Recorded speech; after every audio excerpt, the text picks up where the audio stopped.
జ్ఞానవాణిని వీక్షిస్తున్న దైవ ప్రజలందరికీ ఉదయకాల నమస్సుమాంజలులు. ఈనాడు మనం ధ్యానించబోయే అంశం సువార్తానందాన్ని అనుభవించుట. మనం క్రీస్తు జన్మ వేడుకలకు అతి దగ్గరలో ఉన్నాం. 3 వారాల సిద్ధపాటు ముగిసింది. అనగా ఈ వేడుకల సంసిద్ధ పాటల్లో మనము చివరి ఘట్టానికి వచ్చి ఉన్నాం. ఆధ్యాత్మికంగా మనల్ని మనం మలుచుకుంటున్నాం. ప్రభు దినము వచ్చినప్పుడు వాస్తవంగా ఆ ఆనందాన్ని పొందబోతున్నాం.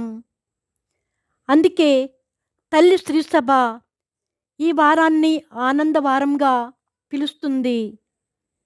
ఈ ఆనందానికి అనేక కారణాలు ఉన్నాయి.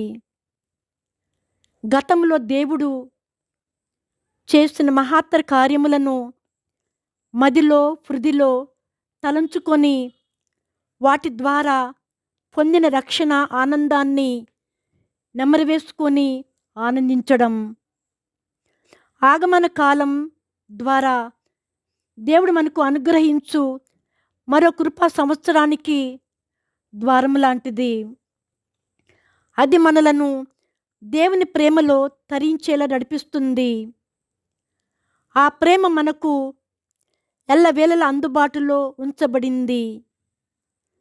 ఈ ప్రేమ వరమునకు మనము ఆనందించాలి. లోకానందం శాశ్వతం కాదు. ఆనందం అంటే సంపూర్ణత్వం. ఆనందం అంటే అన్నిటినీ సమపాలలో సంతృప్తిగా ఆస్వాదించడం. ఆనందం అంటే కేవలం బాగుండడం కాదు, సుఖంగా ఉండడం కాదు, ప్రశాంతతతో నెమ్మది మనసుతో ఉండడం. జీవితంలో ప్రతిదినం ఎదురయ్యే సమస్యలు నిజమైన ఆనందానికి ఆటంకాలు కావు. అవి లోతైన మనసుకు, బలమైన హృదయానికి సంబంధించింది. అది ఆత్మను తాకుతుంది. ఆ ఆత్మలోని ఆనందాన్ని ఎవరు తీసివేయగలరు? ఆత్మకు సంబంధించింది కాబట్టి అది దేవుని ఉనికికి, దైవ జీవనానికి చెందినది. అనగా అది ఈ లోకములో జన్మించింది కాదు. అనగా దాని వ్రేళ్ళు, దాని ఆనవాళ్ళు ఈ లోకములో లేవు. అనగా అది ఈ లోకములో దొరకదు. అది ఈ లోకంలో దొరుకుతుంది అని అనుకున్నామంటే మనము భ్రమపడుతున్నామని అర్థం. ఒకవేళ ఆనందం అంటే ఇదే అని ఈ లోక విషయాలలో కొన్నిసార్లు మనము తలంచిన ఖచ్చితంగా అది ఆనందం కాదని మనం గ్రహించాలి.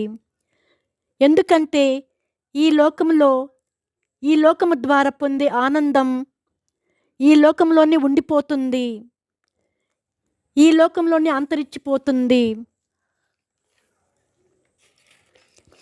మన జీవితాలే ఈ సత్యానికి ప్రత్యక్ష సాక్ష్యాలు.